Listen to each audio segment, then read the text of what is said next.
মাজার পূজারী যারা এই ইমামে রব্বানি দরবার শরীফে এসেছেন, আজকে আমার এক ভাই বলছে 85 সাল থেকে তিনি ইমামে রব্বানি দরবার শরীফে আসেন।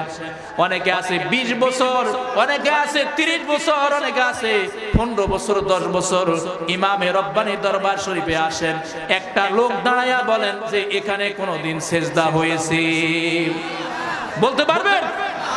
আবিদ শাহ মাদানির মাজারে কেউ সেজদা দিয়েছে? একটা প্রমাণ দেন আজকে। আবার আপনার এই প্রমাণ কি ভিডিও করে দেখানো হবে যে আপনি সাক্ষী আছেন এখানে সেজদা দেওয়া হয়েছে? আছে এরকম কেউ?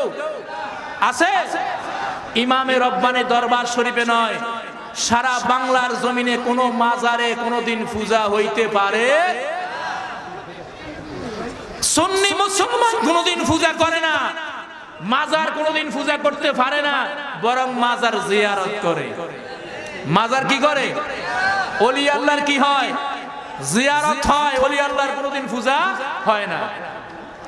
এই যে পূজার শব্দটা বলে, এই পূজার শব্দটা কোনো মুসলমান কোনোদিন ব্যবহার করে না। এটা কারা করে? যারা হিন্দু ধর্মাবলম্বী, যারা সনাতন ধর্মের, ওনারা পূজা শব্দ ব্যবহার করে। মুসলমান কোনোদিন পূজা শব্দ ব্যবহার করে না, মুসলমান করে জিয়ারত। ঠিক না বেঠিক? আমাদেরকে মাজার পূজারি বলতে বলতে আল্লাহ পাক এমন অবস্থায় নিয়েছে তাদেরকে মন্দিরের পাহারাদার বানায়া দিয়েছে। কথা বলেন ঠিক কি না? কিসের পাহারাদার? আমরা করেছি জিয়ারত। এই ওলি আল্লাহর জিয়ারতকে যখন তাদের জবান থেকে পূজা শব্দ ব্যবহার করেছে, ওলি আল্লাহর পাওয়ার কি দেখেন? আল্লাহর ওলিদের পাওয়ার কত বেশি। তাদেরকে মন্দিরের পাহারাদার বানাই আল্লাহ দেখায়া দিয়েছে সত্যিকার অর্থে জিয়ারত কাকে বলে আর পূজা কাকে বলে। ঠিক না বেটি? আমার আপনার নবী সাইয়্যিদুল মুরসালিন রাহমাতাল লিল আলামিন তিনি বলেন, নাহাইতুকুম আন জিয়ারাতিল কুবুরে। ইসলামের প্রথম যুগে যখন সাহাবায়ে কেরাম সবেমাত্র মুসলমান হইতেছে, তাদের ঈমানের এখনো পরিপূর্ণতা আসে নাই, কামেল মুমিন এখনো তারা হয় নাই। ইতিপূর্বে জাহিলি যুগে মানুষগুলা দেবতার পূজা করত, দেবতার কাছে মাথা নত করত। এজন্য রাসূলুল্লাহ সাল্লাল্লাহু আলাইহি সাল্লাম ইসলামের প্রথম যুগে তাদেরকে কবর জিয়ারত করা থেকে নিষেধ করেছেন। কি করেছেন? কবর জিয়ারত থেকে নিষেধ করেছেন। কেন করেছেন?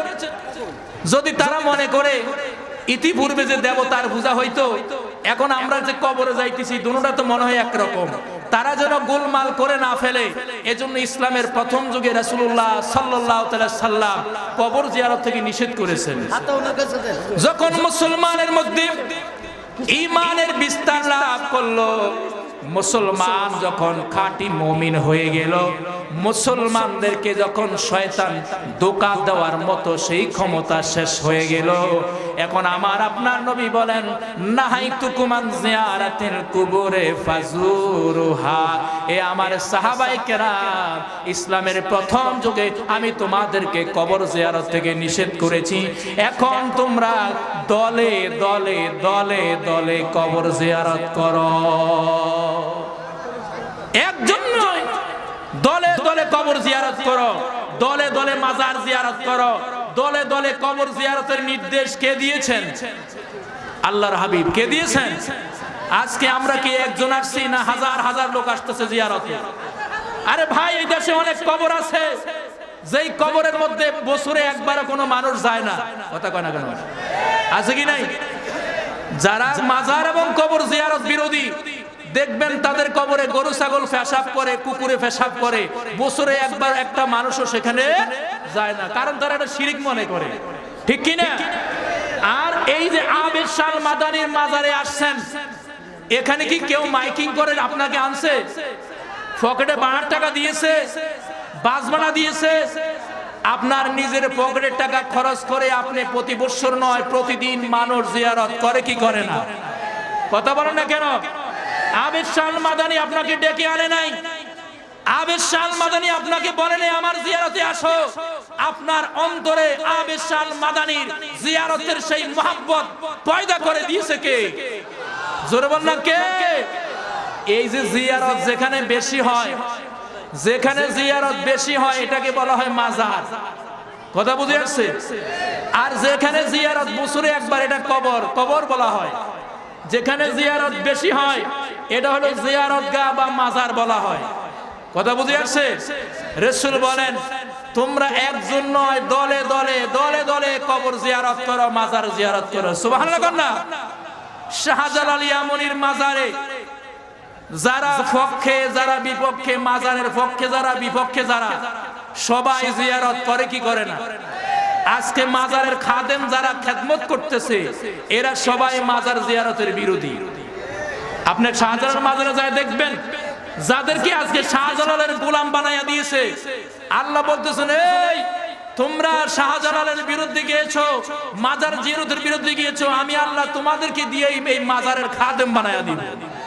সুবহানাল্লাহ কন্যা। রাসূল কি বলেছেন? তোমরা মাজার জিয়ারত করো, কবর জিয়ারত করো। কেন? ফাইন্নাহা তুজাহিদুদ দুনিয়া ওয়া তুযাক্কিরুল আখিরাহ। নবীজি বলেন যখন তুমি কবর জিয়ারত করবা, মাজার জিয়ারত করবা, কবর এবং মাজার জিয়ারত করলে তোমার দুনিয়া থেকে তোমার মনটা আখিরাতের দিকে ধাবিত হয়। ঠিক না ঠিক? আপনি যখন মাজারে যায় জিয়ারত করেন কার কথা মনে হয়? আল্লাহর কথা মনে হয়, আখিরাতের কথা মনে হয়, কবরের কথা মনে হয়, নাকি নায়ক নায়িকার কথা মনে হয়? এখন তো ওয়াজ হয়ে গেছে কে বিশ্ব সুন্দরী, কে বেশি সুন্দর আছে, কোন নায়িকার কি নাম, এগুলো এখন বক্তারা চর্চা করে। আসলে কবর হাসরের ভয়, আল্লাহর ভয় এখনকার নামদারি কিছু বক্তার মধ্যে নাই। কথা কোন ঠিক কিনা? ওয়াজ হবে যেই ওয়াজে মানুষ বেনামাজি নামাজি হবে, ঠিক না কিনা? ওয়াজ হবে বেপর্দাশীল পর্দাশীল হবে, ওয়াজ হবে মানুষ গাঁজা থেকে নেশা থেকে নেশা ছেড়ে দিয়ে আল্লাহর প্রিয় বান্দা হয়ে যাবে। আর এখন ওয়াজ হয় এমন অবস্থা, এখানে নায়িকার নাম শ্রোতা জীবনও শুনে নাই, বক্তা বলে দেয় আর হে ইউটিউব সার্চ দিয়া ও নায়িকার নাচ দেখে। কথা কন না কেন? এখনকার ওয়াজ এরকম না। আল্লাহ পাক হেদায়েত দান করুন, করুন আমিন। বন্ধুরা আমার, শিরিকের ওয়াজ, কিসের ওয়াজ? তাহলে আমরা কি মাজারে যাই শিরিক করি না জিয়ারত করি? জোরে বলেন না জিয়ারত না শিরিক? শিরিক বলা হয় আল্লাহর জাত সিফাত রুবুবিয়তের মধ্যে কাউকে সমকক্ষ মনে করা। আবার আরেকটা বলা হয় মাজারে গেলে আমরা নাকি ওলি আল্লাহর কাছে পোলা চাই। আমরা কি ওলি আল্লাহর কাছে ছেলে চাই? কথা কেন না কেন? হ্যাঁ, ওলি আল্লাহর কাছেও ছেলে চাওয়া যাবে, অসুবিধা নাই। যদি আল্লাহ ওলি আল্লাহর ছেলে দেওয়ার ক্ষমতা দেয় আপনার অসুবিধা আছে না? আমার পকেটে 1 লক্ষ টাকা আছে। কত? 1 লক্ষ টাকা আছে। এখন একজনে আইসা বললো হুজুর আমার 1,000 টাকা ধার দেন, আমি দিতে পারবো কিনা? কথা কেন না কেন? 1 লক্ষ টাকা আছে, আপনি 1,000 টাকা আমার কাছে চাইলে দিতে পারবো না? এখন এই আমার কাছে যে 1,000 টাকা চাইলেন, এটা কি শিরিক? কথা কেন না কেন? আল্লাহ আমাকে আপনাকে 1,000 টাকা দেওয়ার ক্ষমতা দিয়েছেন, ঠিক কিনা? 1,000 টাকা দেওয়ার ক্ষমতা দিয়েছেন। এখন আপনি যদি আমার কাছে চান, আমিও যদি দেই, এখানে কোনো শিরিক হওয়ার সম্ভাবনা নাই। আল্লাহ যদি আল্লাহর ওলিকে ছেলে দেওয়ার ক্ষমতা দেয়, মেয়ে দেওয়ার ক্ষমতা দেয়, আপনাকে আল্লাহর ওলিকে ক্ষমতা দিলে তার কাছে চাইলে কোনো অসুবিধা নাই। আমরা এমন ওলি মানি যেই ওলিকে আল্লাহ ওই পাওয়ার দিয়েছে। কথা বলেন ঠিক না? এটা বুখারী মুসলিম শরীফের মধ্যে আসেন। আল্লাহর হাবিব কি বলেছেন হাদিসে কুদসি? মা ইয়াতাজালুল আবদু ইয়াতাকাররাবু ইলাইয়া বিন নওয়াফিল হাত্তা আহবাবতুহু ফাইজা কুনতু আহবাবতুহু কুনতু সামআহু আল্লাযী ইয়াসমাউ বিহি। আল্লাহর এমন কিছু বান্দা এই জমিনে আছে যাদেরকে আল্লাহ নফল ইবাদত করতে করতে আল্লাহর এত মুকাররব হয়ে গিয়েছেন। আর তখন আল্লাহ বলতেছেন আমি ও আমার ওই বান্দা যেই কান দিয়ে শুনে ওই কান আমার ওই বান্দার থাকে না, এটা আমার কান হয়ে যায়। সুবহানাল্লাহ কন্যা কে বলে? ওই বান্দার কান আর ওই বান্দার কান থাকে না, ওই বান্দার কান আমি আল্লাহর কান হয়ে যায়। আমি আল্লাহ যেরকম একই টাইমে তামাম বিশ্ব জগতের সব শুনি, আমার ওই বান্দাও শুনতে পায়। সুবহানাল্লাহ কন্যা।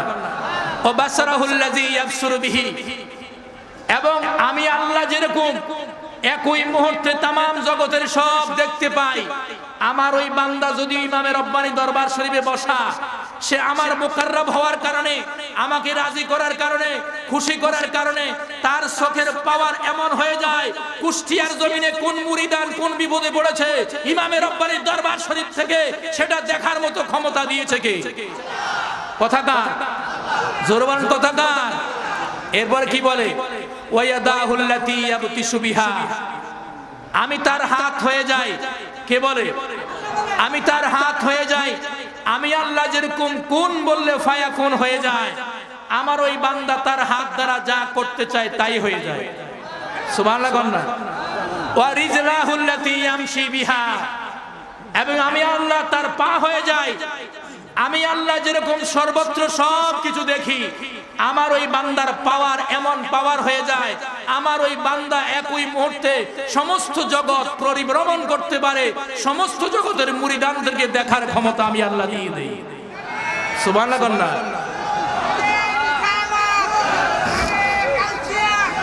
সাবিলুন নাজাতের মধ্যে, সাবিলুন নাজাতের মধ্যে চট্টগ্রামের আব্দুর রহমান আল কাদরি, যিনি ইন্তেকাল করেছেন, আমার এক উস্তাদের শ্বশুর আল্লামা মুফতি ওয়াজেদ শাহ, ওনার শ্বশুর আব্দুর রহমান আল কাদরি, তিনি বলেন হযরত আমির শাহ আল মাদানী তিনি ওফাত বরণ করার পরে আমি যখন হজে গেলাম, হজে যাইয়া আমি দেখলাম আমির শাহ আল মাদানী তিনি হজ করতেছেন।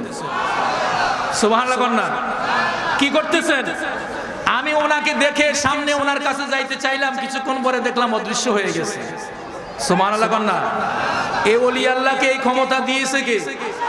ক্ষমতা কি এমনি দিছে না ক্ষমতা অর্জন করে নিয়েছেন? তোমার মতো মিথ্যা কথা বললে, তোমার মতো নায়ক নায়িকার নাম বললে, তোমার মতো 90 সালের বিশ্ব চ্যাম্পিয়ন অক্সফোর্ড ইউনিভার্সিটির প্রফেসর যেটা নিজের ওয়াইফও জানে না, এরকম মিথ্যাবাদীকে কি আল্লাহ পাক এই পাওয়ার দিবে? এই পাওয়ার অর্জন করে নিতে হয়। আবেদ শাহ আল মাদানী বাংলার জমিনে নিজে আসে নাই, মদিনা ওয়ালার নির্দেশে গুমরাহি যারা বাতিল আকীদা সম্পূর্ণ তাদেরকে আহলে সুন্নাত ওয়াল জামাতের আকীদা শিক্ষা দেওয়ার জন্য এই বাংলার জমিনে পাঠাইছেন। ঠিক না বেটি?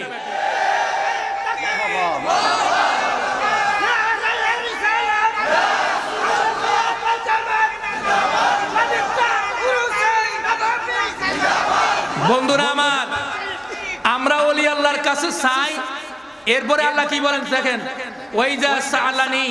ওয়াইজা সালানি আতাইতুহু। কথাকার? কথাকার? আল্লাহর কথা মিথ্যা আছে, এটার মধ্যে সন্দেহ লাগে। এক শ্রেণীর মানুষ এটার মধ্যে কি করবে? সন্দেহ করবে। আল্লাহ বলেন ওয়াইজা সালানি আতাইতুহু, যখন আমার কোনো ওলি, নবী নয়, আমার কোনো ওলি আমার কাছে কোনো কিছু চায়, আমি আল্লাহ তৎক্ষণাৎ তাকে সেটা দিয়ে দেই। জোরে বলুন সুবহানাল্লাহ। কে চাইলে? ওলি আল্লাহ চাইলে আল্লাহ দিয়ে দেয়। তাইলে আমরা ওলি আল্লাহর দরবারে যাই বলি, এ আবেদ শাহ আল মাদানী, আমি আপনার গোলাম, আমি কুষ্টিয়া থেকে, বরিশাল থেকে, চট্টগ্রাম থেকে, সিলেট থেকে এসেছি, আমি গুনাহগার, আমার কোনো আমল নাই। আপনি আলে রাসূল, আপনি কি?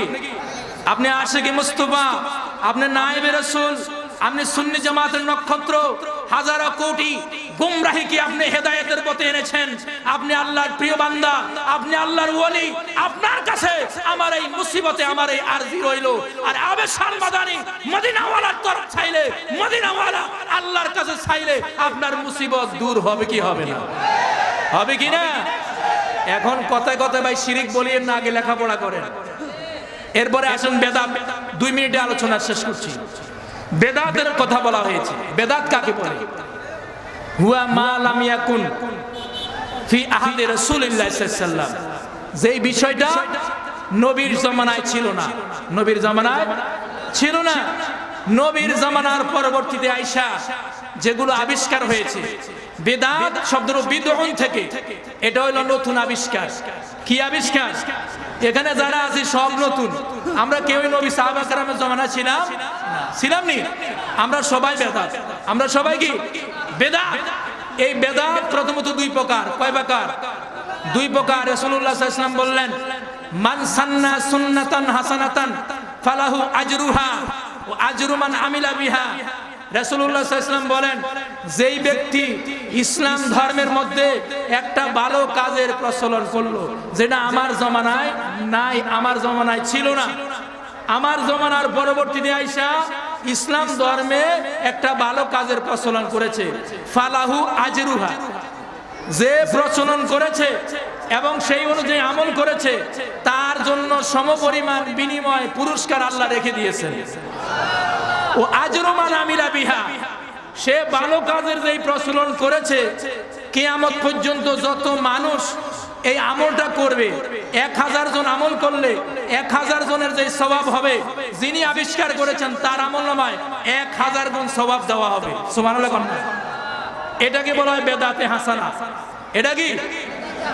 আবার রাসূল বলেন, ওমান সান্না ফিল ইসলামে সুন্নাতান সাইয়্যাতান ফালাহু বিজরুহা ওয়া বিজরু মান আমিলা বিহা, এবং যেই ব্যক্তি ইসলাম ধর্মে একটা খারাপ কাজের প্রচলন করলো এবং এই খারাপ কাজ করে সে যেই গুনার ভাগী হয়েছে, তার পরবর্তী যত মানুষ এই আমলটা করবে অতগুলা গুনার ভাগী ওই লোক হবে। কথা বুঝে আসছে? এই হিসেবে বেদাত কয় প্রকার? 2 প্রকার, হাসানা, সাইয়্যা। আবার হাসানা 3 প্রকার। হাসানা কয় প্রকার? একটা হলো ওয়াজিব, একটা কি?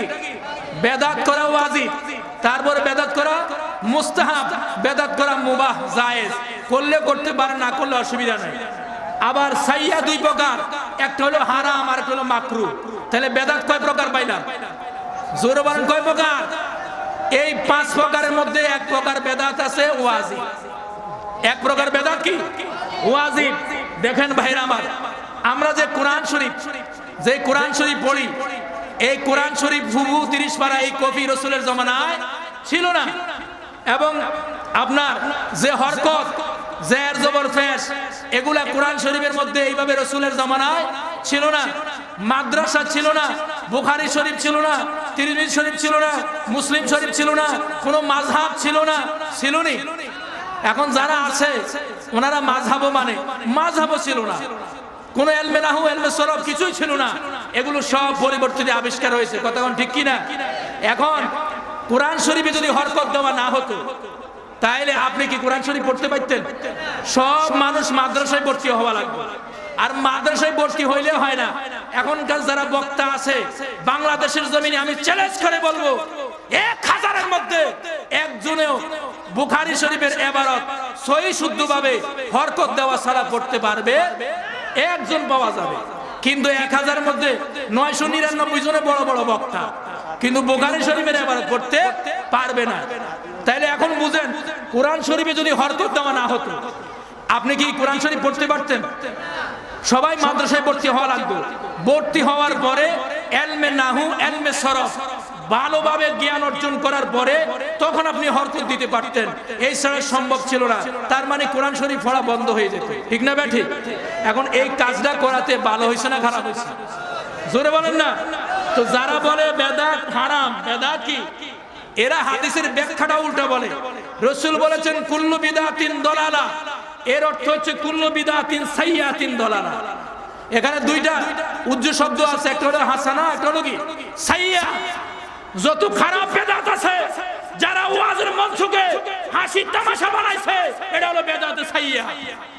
ঠিক না বেটি? এটা বেদাতে সাইয়্যা। এই সকল বেদাত করা যাবে না, যেটা যুগ যুগ ধরে পরবর্তী জেনারেশন, পরবর্তী বক্তারা অনুসরণ করবে, একটা খারাপ অবস্থার দিকে যাবে। আল্লাহ পাক এদেরকে হেদায়েত নসিব করেন না, আমিন। তাহলে বেদাত কিছু আছে কি? ওয়াজিব। এদের শবে বরাত বেদাত বলে কি বলে না? শবে বরাতে কি হয়? ইবাদত হয়। শবে বরাত বেদাত নয়। শবে বরাতের ব্যাপারে কোরআন এবং হাদিসের অসংখ্য দলিল আছে। আছে কি নাই? ব্যাপার হইল, আমাদের চশমা হলো বেদাত শিরকের চশমা। আমাদের কিতাব হলো 3টা। কয়টা কিতাব? কয়টা? আমাদের কিতাব না, যারা বেদাত শিরক বলে এদের কিতাব কয়টা? আর জোরে বলেন কয়টা? আর জোরে বলেন কয়টা? 1 নম্বর কিতাবের নাম হলো বেদাত শিরক। 1 নম্বর কিতাবের নাম কি? তারপর 2 নম্বরটা হলো বেদাত, 3 নম্বরটা হলো অসুবিধা আছে। 3 নম্বরটা কি? ওনাগো 3 কথা। কোন মিলাদে কিয়াম করেন, জানাজার মুনাজাত, এটা সুন্নাত। রাসূল করেছেন, করার জন্য বলেছেন। এ সম্পর্কে আমার কিতাবও আছে, আলহামদুলিল্লাহ বলেন না? তাইলে যেটা সুন্নাত আমল, যখন দেখবে এই আমলটা নবী ওলির সাথে সম্পর্কিত, তখন এই ফতোয়া দিবে এটা শিরক অথবা বেদাত। আর নইলে কইবে অসুবিধা আছে। আর নইলে কি সুন্নিরা কোনোদিন শিরিক করে না, সুন্নিরা কোনোদিন বেদাত করে না, সুন্নিরা যে কাজে অসুবিধা সেটা কোনোদিন করে না, ঠিক কি না? আল্লাহ পাক আমাদেরকে বুঝার তৌফিক দান করুন, আমিন। আসসালামু আলাইকুম ওয়া রাহমাতুল্লাহ।